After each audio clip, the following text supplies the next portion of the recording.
This program is brought to you by the University of Michigan. For more information, visit umich.edu. Muy buenos días, soy Vivian Schnitzer del Proyecto Portal en Español de la Universidad de Michigan.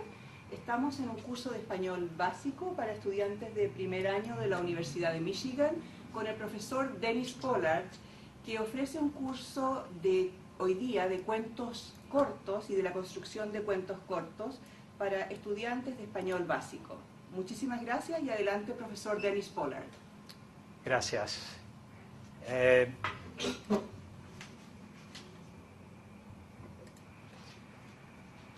Bueno, estamos siguiendo una serie de capítulos introductorios al estudio de la literatura en lengua española. Los primeros dos capítulos que vimos son un poco más teoréticos, en el sentido de que en el primer capítulo hablamos de cómo imaginamos la ficción y las situaciones ficcionales.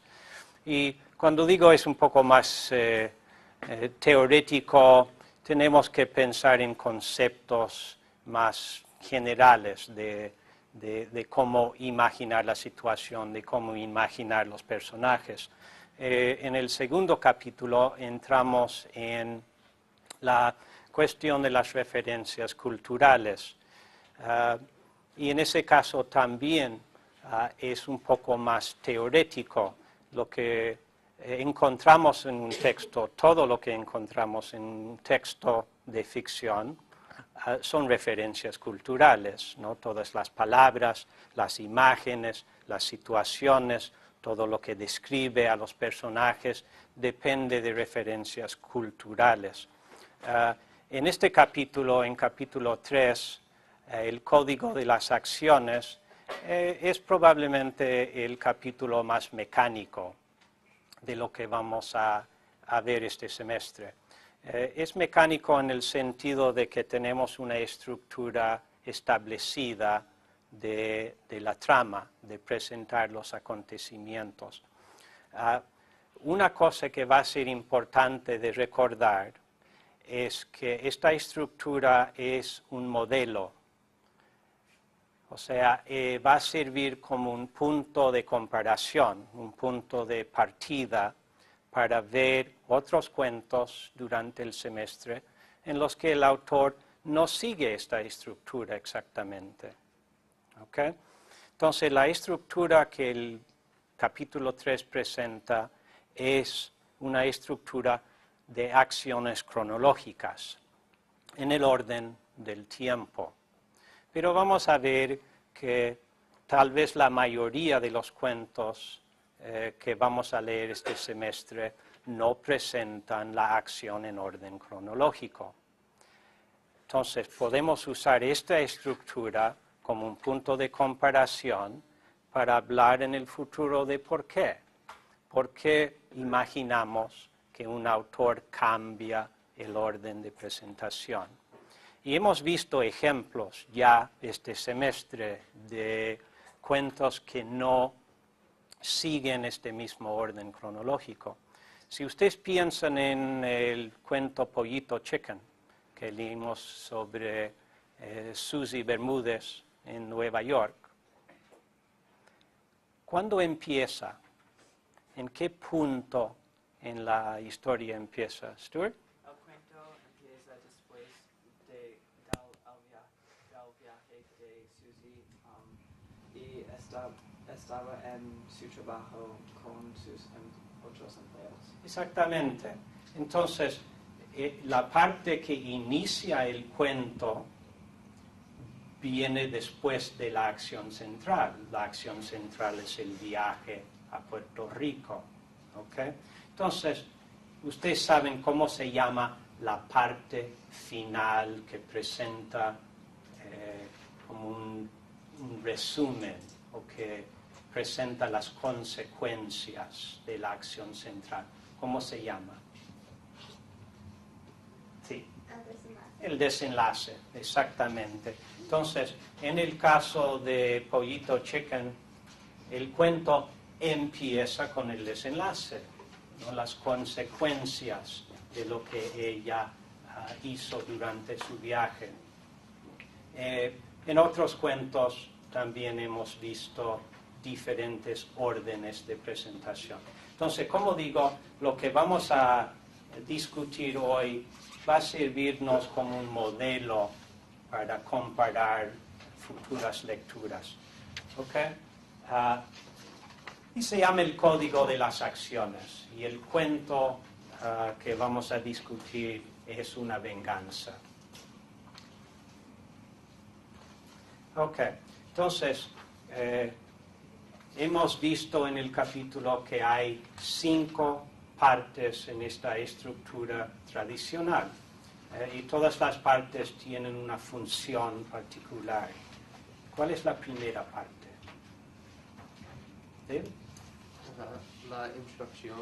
Ok, la introducción, que también se llama... Ok, la exposición, exactamente. Entonces es la primera parte de la estructura. Esta parte tiene la función de establecer las circunstancias para la ficción. Típicamente responde a las preguntas de un reportero: quién, dónde, cuándo y por qué, ¿no? Entonces nos presenta las circunstancias, el momento en el tiempo, y típicamente entonces nos da una idea de por qué los personajes hacen lo que hacen durante el cuento. Okay. Entonces es la exposición. Cuando ustedes piensan en la reorganización, ¿qué información contiene la exposición? ¿Qué nos dice? En esta parte del cuento, el autor da que Jorge, el personaje principal, es un hombre de 42 años que vive con su madre y que cree en amor romántico. Y da una introducción del personaje principal. Sí. Y usa las ideas culturales del lector muy temprano en el cuento. Ok, está bien, presenta a Jorge García y sabemos cuáles son los códigos de conducta que definen a Jorge y definen a su vida. Y eso entonces nos da un contexto para entender las estupideces que él comete durante el resto del cuento. Exactamente. En Amor de Madre, ¿no? Sí. Nos dice que Marianne es la hija de la narradora y nos da los sentimientos que la madre sentía a su hija. Exactamente. Entonces nos dice que la hija ha causado toda una serie de problemas para su madre, ¿no? Y entonces el resto del cuento es la presentación de esos problemas que ha causado. Entonces es la exposición, ¿no?, que establece las circunstancias y nos da un contexto para entender el relato contado en el cuento. Entonces después entramos en la acción central del relato. ¿Y esa parte cómo se llama? El desarrollo. Sí, se llama el desarrollo, ¿ok? Y el desarrollo es, como he dicho, la acción central que presenta las acciones de los personajes y los conflictos entre los personajes o entre un personaje y sus circunstancias. Y como hemos dicho, si no hay conflicto, no hay historia, no hay razón por la historia. Entonces, el desarrollo es eso. Las próximas 2 partes realmente forman subcategorías del desarrollo. Son parte de esta acción central. ¿Ok? Entonces, ¿cuál es el tercer elemento? Sí, Megan. El clímax viene después, es el cuarto elemento. Entonces, lo que tenemos, a ver si encuentro tiza.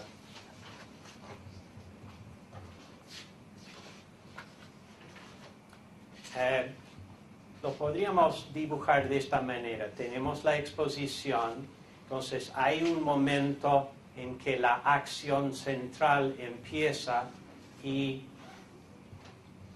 trazamos una línea de esta forma para indicar que hay más y más tensión, más y más conflicto. El clímax es el momento de máximo conflicto, máxima tensión. Pero antes viene un momento que cambia la dirección. Sí. La punta decisiva. Un nombre es el punto decisivo, exactamente. También se llama el momento clave o el momento decisivo o el punto clave, pero es la misma idea. Es un momento que cambia esta tensión en una manera radical que nos lleva al clímax. Y después, entonces, tenemos este punto decisivo. Como vamos a ver, es el momento más debatible en la trama. Podemos tener diferentes opiniones sobre cuál es el punto decisivo. Y no se trata de tener una idea correcta, una respuesta correcta necesariamente, sino de pensar en qué momento nos lleva más directamente al clímax. Y diferentes lectores pueden tener diferentes ideas sobre cuál es este punto. Y también vamos a ver que hay casos de cuentos que la estructura en general funciona, pero que es difícil o tal vez imposible decir, este es el momento que cambia la dirección. Si pensamos otra vez en la reorganización, hemos hablado de la exposición que presenta a Jorge García y su vida y cómo es. Después tenemos el desarrollo que consiste en esta serie de cosas, de acciones tontas, de sus esfuerzos por encontrar el perfecto par de zapatos, ¿no?, para mantener su trabajo. El clímax probablemente es al final cuando él pierde su trabajo, cuando se reúne con los hombres y le dicen que va a perder su trabajo.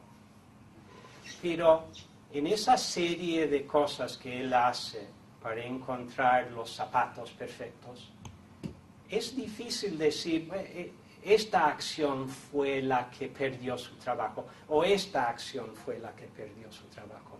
Es la totalidad de lo que él hace, ¿no?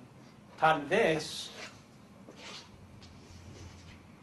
podríamos decir que cuando él va a la universidad y no tiene identificación, y viene el policía y lo lleva a la cárcel, y el próximo día no llega a su trabajo, puede ser que ese es el momento que pierde su trabajo. Pero ustedes ven lo que quiero decir, que a veces es una serie que se acumula y que lleva al clímax. En el caso de Pollito Chicken, tal vez ahí sí podemos decir. El desarrollo es el viaje a Puerto Rico, ¿no?, y lo que ocurre ahí. ¿Cuál es el clímax en Pollito Chicken? Sí, Megan. En Pollito Chicken, el clímax es al fin, cuando Susie está con el hombre. Cuando está en la cama con el hombre de la piscina, ¿no? Ya, Bueno, entonces el clímax es el clímax. Ok, exacto.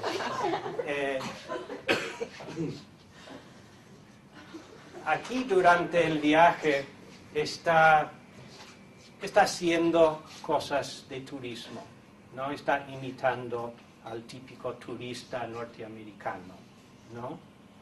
Y cuando los hombres puertorriqueños le hablan, responde en inglés y no responde con mucha cortesía, ¿no? Entonces, tenemos que pensar en cuál es el momento que cambia esta actitud, ¿no? de rechazo, de rechazar a Puerto Rico y a los puertorriqueños, y cómo termina en la cama. Entonces, ¿qué piensan ustedes? ¿Hay un momento que podemos decir que cambia?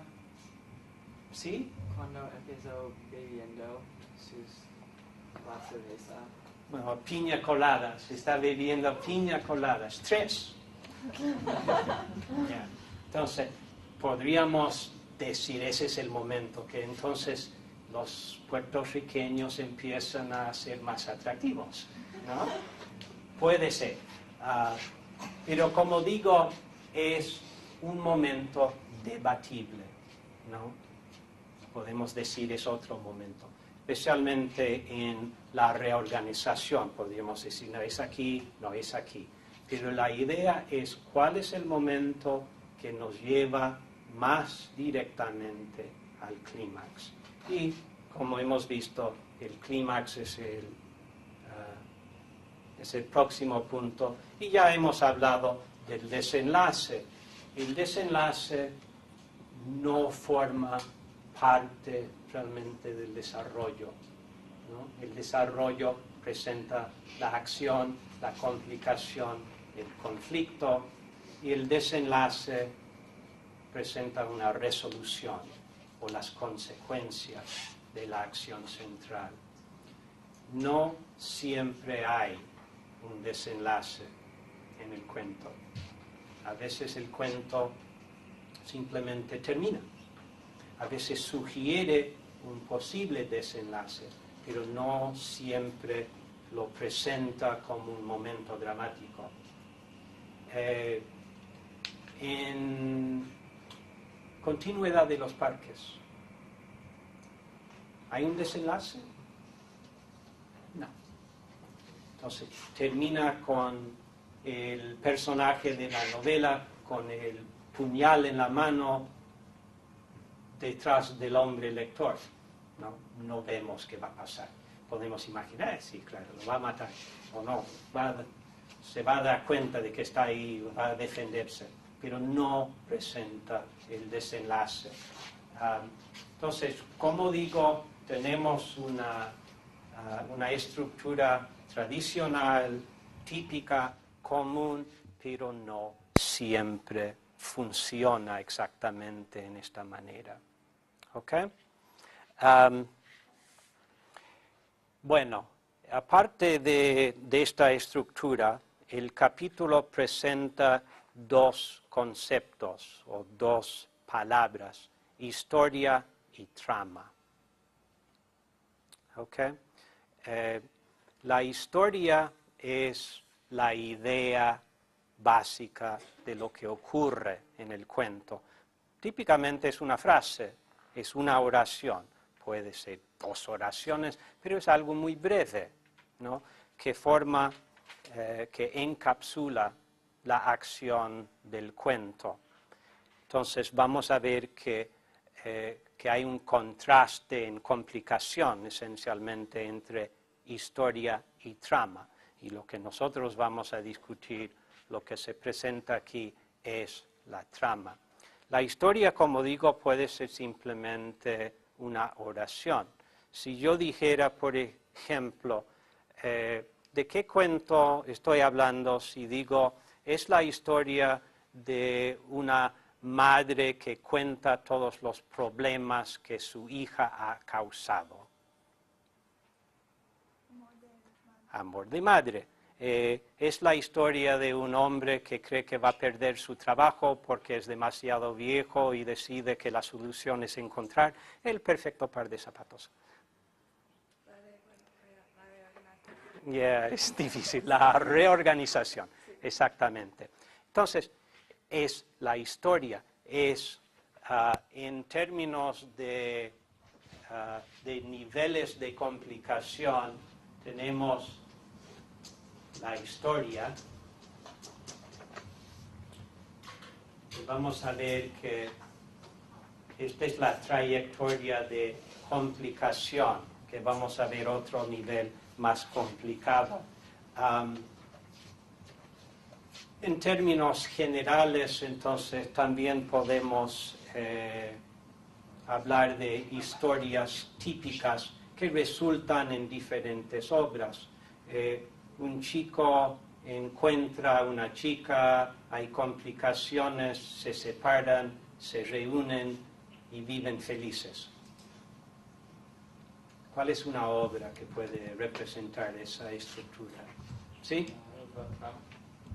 Ok, eso es, pero esto es la historia, ¿no? O sea, es simplemente una oración que habla de lo que ocurre, que es una forma de encapsular todas las complicaciones de la trama.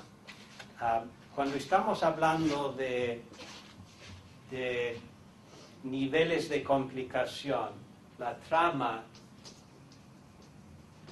es mucho más complicada, porque si yo digo, es la historia de una madre que habla de los problemas que ha causado su hija, ¿ok? Ahora, el cuento Amor de Madre es mucho más complicado que eso, ¿no? Entonces, la trama empieza con la exposición, presenta los problemas, el accidente en la motocicleta, Marianne en la cama, el secuestro de Klaus y el final del cuento, ¿no? Entonces, mucho más complicado que la historia. ¿Alguien puede pensar en una obra, novela o cuento o película que representa un joven encuentra a una joven y son una pareja perfecta y viven felices? No, casi nunca, ¿no? Porque no es muy interesante eso, ¿no? Y además nunca ocurre. Sí. Más o menos Titanic. Titanic puede ser, excepto que él muere. Es una leve complicación. Ok, sí. Sí, casi siempre terminan felices, ¿no? En español dicen, y vivieron felices y comieron perdices. Perdices son partridges. No sé quién come perdices, pero es lo que corresponde a cómo terminan esas películas de Disney. ¿Cuál es la oración al final? And they lived happily ever after, ¿no? En español dicen, y vivieron felices y comieron perdices. Ok. Realmente en el caso que cita Stuart de Titanic es más bien el amor imposible, ¿no? Porque son de clases diferentes, ella se va a casar, ¿no? Y además hay un pequeño problema con el barco. ¿No? Más o menos, que termina. Bueno, tomando eso, el amor imposible, eso es más común. ¿Cuál es un caso de una historia, película, obra musical del amor imposible? ¿Sí? Romeo y Julieta, ¿no? Romeo y Julieta, que son de familias peleadas, ¿no? Ok.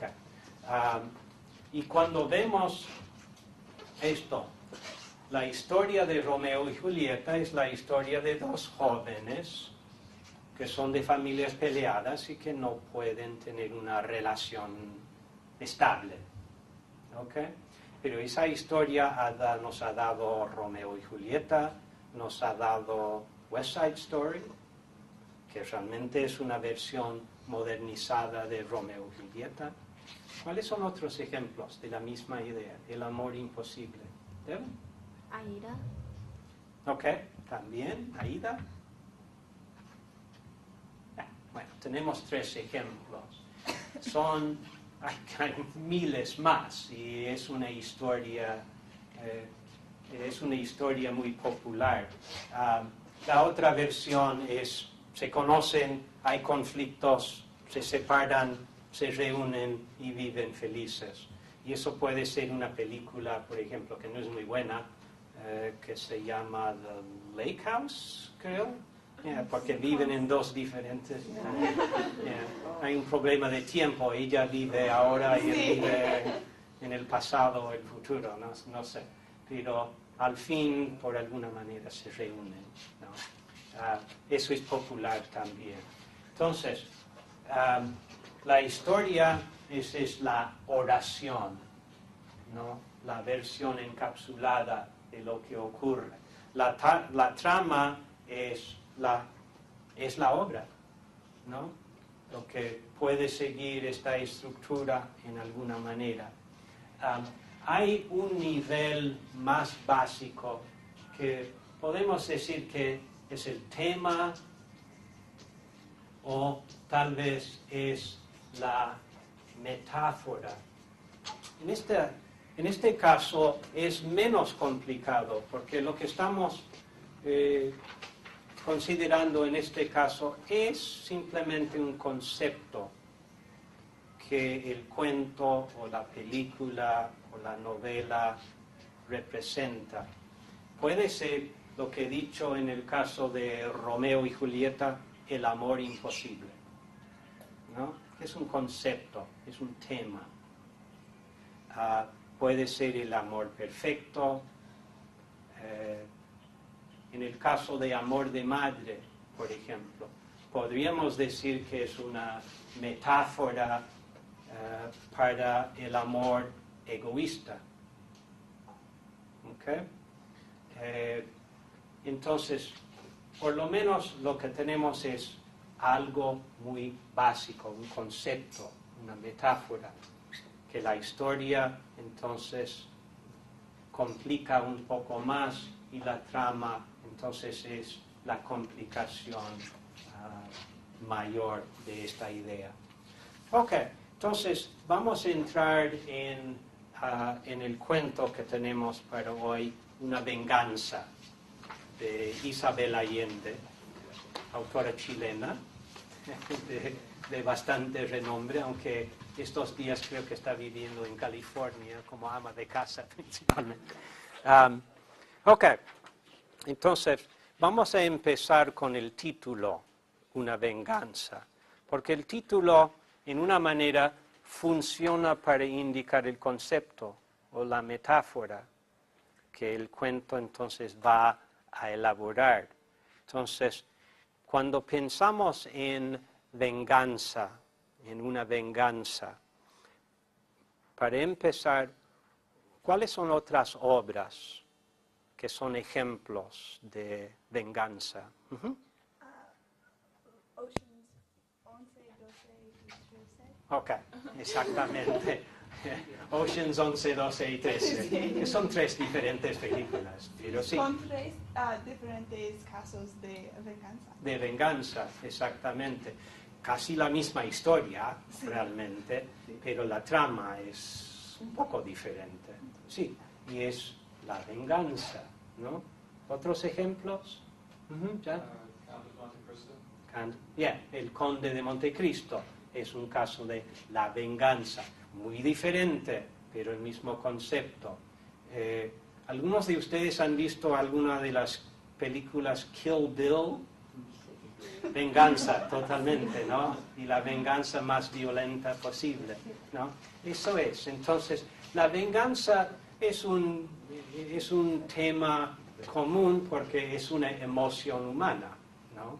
Que casi todos nosotros hemos sentido una vez o más de una vez. Entonces se presenta en la literatura. Ok, la venganza. Cuando pensamos en la venganza, ¿cuáles son las conexiones? ¿Cuáles son los elementos? O si ustedes piensan en un cuento sobre venganza, ¿qué esperan que van a encontrar? Sí, ¿no? Creo que la exposición debe dar información sobre el conflicto y por qué hay un conflicto que necesita una venganza. Ok, tenemos que tener un conflicto, un motivo, ¿no? Si no hay motivo, no hay venganza. Exactamente, entonces vamos a encontrar principalmente eso, el motivo por la venganza. Cuando hablamos de la exposición, hemos dicho que es dónde y cuándo y quién o quiénes y por qué, ¿no? Y en la venganza el por qué es sumamente importante. También los quiénes, ¿no? Porque vamos a tener una venganza entre personajes. Ok, entonces en este caso vamos a mirar el primer párrafo del cuento que creo que tengo aquí. Exactamente. Ok, entonces aquí tenemos el primer párrafo del cuento Una venganza, que en teoría nos va a preparar para entender el resto del cuento, ¿no? Voy a interrumpir la discusión de la estructura un momento para considerar las tres primeras palabras en el párrafo. El mediodía radiante, ¿no? Ustedes entienden de mucho sol, día perfecto, ¿no? ¿Por qué creen ustedes que la autora cree que es necesario empezar el cuento en esta manera? ¿Por qué tiene que ser un mediodía radiante? ¿Qué es lo que ocurre en el párrafo, esencialmente? Sí. Una coronación, ¿sí? Exactamente. Y, es una celebración y para decir que es muy feliz y necesita el sol para un símbolo. Exactamente. Dulce Rosa gana la competición, es coronada reina del carnaval. Entonces es el mejor día de su vida, ¿no? Y tiene que ser un mediodía radiante, ¿no? El cuento no va a empezar con It was a dark and stormy night, no, eso no va a funcionar, ¿no? Entonces, el mediodía radiante. Entonces, aquí tenemos esta situación, esta muchacha del pueblo, Dulce Rosa Orellano, que gana esta competición. Ahora, ¿cuáles son las características que ella tiene en su favor? ¿Sí? Ella toca el piano y baila muy bien y tiene los talentos. Y también una ventaja más o menos es que es la única hija del senador. Ok, más o menos una ventaja. Sí, es probablemente su principal ventaja, es la hija del senador. Ok, ahora, vamos a pensar en cuáles son los conceptos que tenemos de las reinas de belleza. ¿Ok? Otra vez pensando en códigos culturales para tener un concepto de cómo es ella, de formar un concepto inicial, ¿no? Para ver cómo es ella en el resto del cuento, tenemos que pensar en cuáles son las ideas que tenemos sobre las reinas de belleza. ¿Ok? Talento, ella tiene talento. En estas competiciones, ¿es un componente el talento? Exactamente. ¿Es el principal componente? No. ¿Cuál es? Necesita ser bonita. Exactamente. La belleza se considera, ¿no?, la principal característica. Ahora, no siempre funciona así, ¿no? Como ustedes saben. En sus escuelas secundarias, preparatorias, ¿hubo reina y reno, re, como para el baile final del año, ¿sí? ¿Y la más bonita ganó? Ok, entonces a veces funciona. Hay un caso cuando la que ganó no era la más, sí, Iván.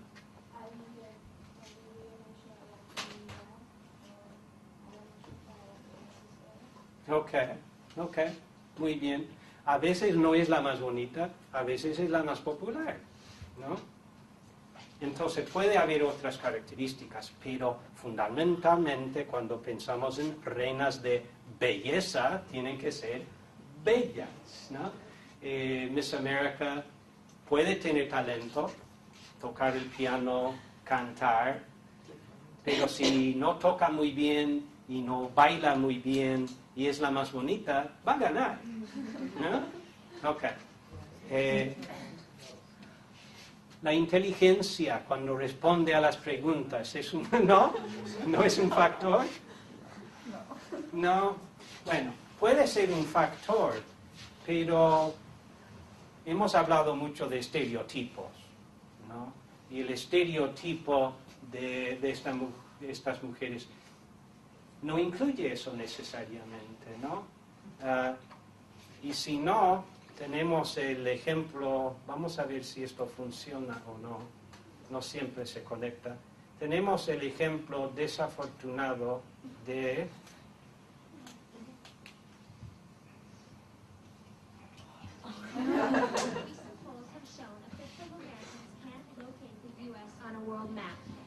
Why do you think this is? I personally believe that U.S. Americans are unable to do so because some people out there in our nation don't have maps, and I believe that our education, like such as in South Africa and Iraq, everywhere like such as, and I believe that they should, our education over here in the U.S. should help the U.S. or should help South Africa and should help the Iraq and the Asian countries, so we will be able to build up our future. Thank you very much. Ok, la pobre mujer, esto realmente no necesariamente significa que sea tonta, no, es un momento difícil, pero corresponde, ¿no?, a este estereotipo que tenemos. Entonces, como digo, es perfectamente válido pensar que Dulce Rosa, especialmente cuando vemos que no es la más bonita, que tal vez no sea tampoco la más inteligente. ¿Cuál es su principal desventaja? ¿Cuál es la característica que ella no tiene? Sí. Ella no es tan hermosa. No es la más bonita, ¿no? No es la más bonita. Entonces, tenemos cuál es la reacción de las otras madres. Sí. Dijeron que la decisión es injusticia porque era la hija del senador. Ok, entonces, dijeron que fue una decisión injusta, Sí. ¿no? No es la más bonita, ¿ok? Y Lina está concluyendo, está interpretando, digamos, por las madres, ¿no? Porque si ustedes imaginan, ¿qué va a pensar las madres? Van a pensar que ella ganó porque es la hija del senador, ¿no? Ok. Entonces, ¿esto podría ser un motivo por una venganza? ¿Ustedes podrían imaginar a las madres vengándose en ella? Sí, podría ser, ¿no? Podría ser. No es el caso en este cuento, como vamos a ver. Entonces, en este momento, Allende está llevándonos en una dirección que no es la dirección de la venganza en el cuento, ¿no? Pero es un posible motivo, y eso es lo que esperamos, ¿no?, en la exposición, tener un motivo por la venganza. Ok. Bueno, vamos a seguir entonces al final del párrafo dice que las madres maldijeron a Dulce Rosa, ¿no? ¿Qué significa eso? Es cuando que alguien quiere que más cosas van a visitar a una persona en el futuro. Ok, que la persona, esperan que la persona tenga mala suerte. Sí. Que cosas malas le ocurran. Ok, exactamente. Gabriel, ¿tú crees en el concepto que es posible maldecir y eso va a tener consecuencias? No creo, porque no tengo el poder para controlar el futuro. Puedo cambiar el futuro para mis acciones, pero no solamente cuando yo hablo. Ok, entonces no es una parte de nuestra cultura, nuestras creencias, no la posibilidad de maldecir a alguien, pero sí es una enorme parte de otras culturas, ¿no? Si ustedes piensan en las prácticas de vudú, por ejemplo, donde hacen una figura de la persona que quieren maldecir, entonces ponen alfileres y la idea es que esa persona va a sufrir dolores o morir o tener mala suerte. Eso es la idea de maldecir. Pero nosotros típicamente no creemos en eso, ¿no? Las madres en el cuento evidentemente sí. Ok. Entonces, tenemos algunas letras muy interesantes en esta versión, pero aquí tenemos el segundo párrafo del cuento, ¿no? Que es la noche después de la elección, ¿no? Entonces ha pasado parte del día, pero estamos en el primer día. Okay.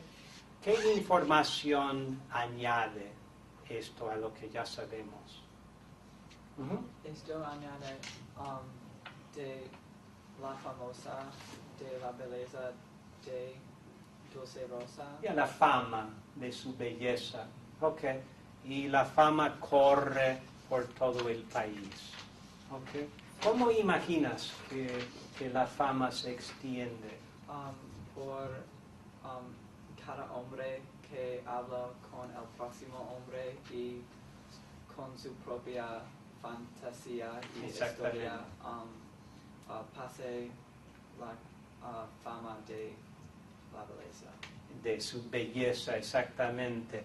Y ustedes probablemente han jugado el juego de telégrafo, ¿no? Que es un típico juego de niños de fiesta donde alguien le dice algo en el oído y él se lo dice a otro y termina con una historia totalmente diferente, ¿no? Entonces esto termina con Dulce Rosa es el mayor ejemplo de la belleza en todo el país y los poetas escriben poemas, sonetos dedicados a ella, ¿no? Y cree esta fama, como aquí dice, los poetas de ciudades apartadas compusieron sonetos para una doncella. Una doncella es una joven, es una muchacha hipotética. Entonces, no existe la Dulce Rosa de estos sonetos, digo. Ese es un invento de los poetas. Ok. Vamos a proyectar un poco en el cuento que no hemos visto todavía al hombre que va a formar la otra parte del conflicto aquí, pero se llama Tadeo Céspedes, ¿no? Y podemos imaginar que como él vive en el país, que él va a oír algo de Dulce Rosa, él va a saber. ¿Y qué es lo que él va a saber? Si escucha eso, lo que va a escuchar es esta exageración de la belleza y él va a tener este concepto de que Dulce Rosa es la mujer más bonita de todo el país o de todo el mundo, tal vez, pero es el concepto que él forma de ella para el pasado. para el futuro, digo. Ok, entonces hemos hablado de esto. Hemos hablado de la información que ya añade a lo que ya sabemos. Los temas que hemos discutido es la venganza, es la fama inmerecida, que no se merece, ¿no? ¿Hay otros temas que se les ocurren? Gente habla sobre todo el mundo. Ya, los chismes. La historia cambia. Exactamente. Los chismes es lo que la gente, ¿no? Cuando dicen cosas de otros, ¿no? Y hablamos de otras personas. Los chismes. Y esto continúa esa idea. Las madres empiezan, ¿no? Diciendo cosas malas. Los poetas, al contrario, entonces aumentan esta fama de la belleza de ella. Ok, bueno, vamos a dejarlo en este punto. Entonces, empezamos hablando de la estructura de la trama, de las 5 partes tradicionales y de cómo funcionan.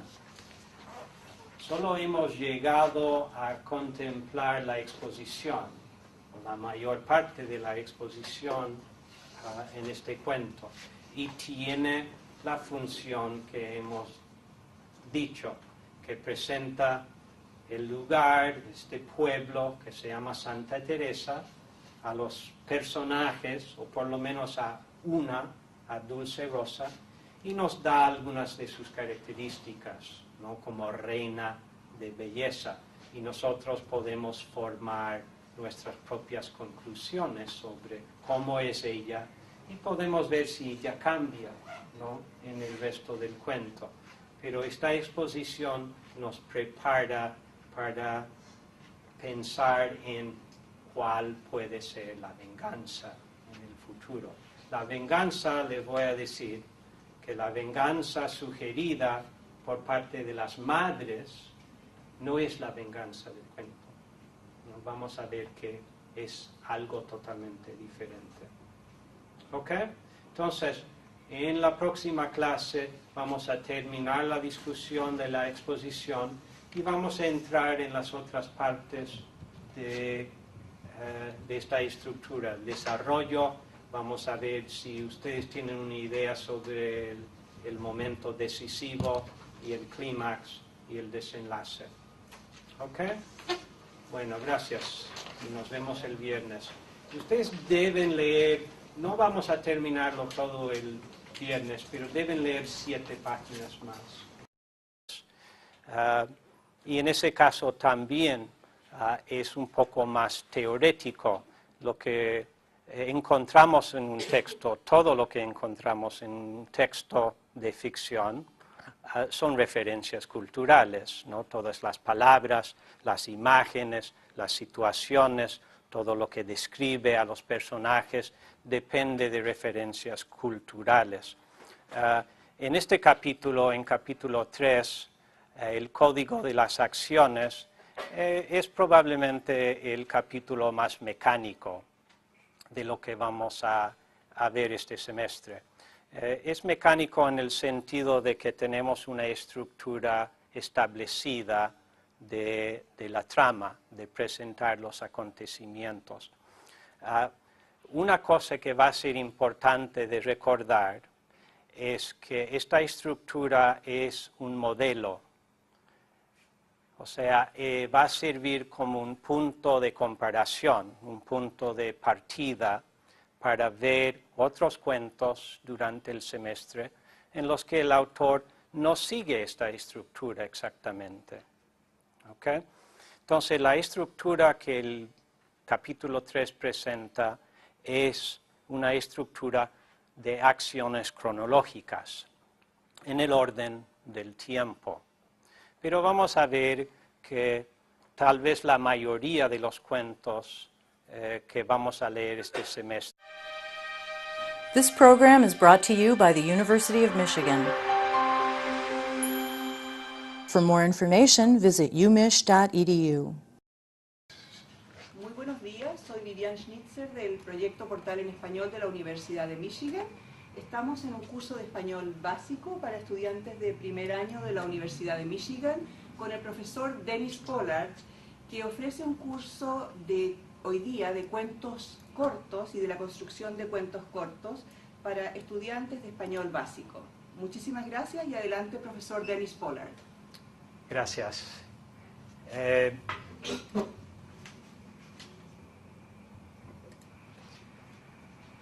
Bueno, estamos siguiendo una serie de capítulos introductorios al estudio de la literatura en lengua española.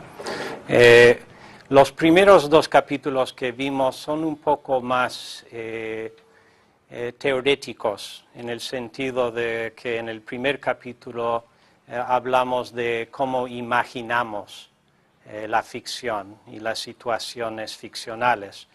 Y cuando digo es un poco más teorético, tenemos que pensar en conceptos más generales de cómo imaginar la situación, de cómo imaginar los personajes. En el segundo capítulo entramos en la cuestión de las referencias culturales, cuándo y por qué, ¿no? Entonces nos presenta las circunstancias, el momento en el tiempo y típicamente entonces nos da una idea de por qué los personajes hacen lo que hacen durante el cuento. Okay. Entonces es la exposición. Cuando ustedes piensan en la reorganización, ¿qué información contiene la exposición? ¿Qué nos dice? En esta parte del cuento, el autor da que Jorge, el personaje principal, es un hombre de 42 años que vive con su madre y que cree en amor romántico. Y da una introducción del personaje principal. Sí. Y usa las ideas culturales del lector muy temprano en el cuento. Ok, está bien, presenta a Jorge García y sabemos cuáles son los códigos de conducta que definen a Jorge y definen a su vida. Y eso entonces nos da un contexto para entender las estupideces que en el caso de Pollito Chicken, el cuento empieza con el desenlace, ¿no? Las consecuencias de lo que ella hizo durante su viaje. En otros cuentos también hemos visto diferentes órdenes de presentación. Entonces, como digo, lo que vamos a discutir hoy va a servirnos como un modelo para comparar futuras lecturas. ¿Okay? Y se llama el Código de las Acciones. Y el cuento que vamos a discutir es una venganza. Ok, entonces, hemos visto en el capítulo que hay 5 partes en esta estructura tradicional. Y todas las partes tienen una función particular. ¿Cuál es la primera parte? ¿Sí? La introducción. Ok, la introducción, que también se llama... La exposición. Ok, la exposición, exactamente.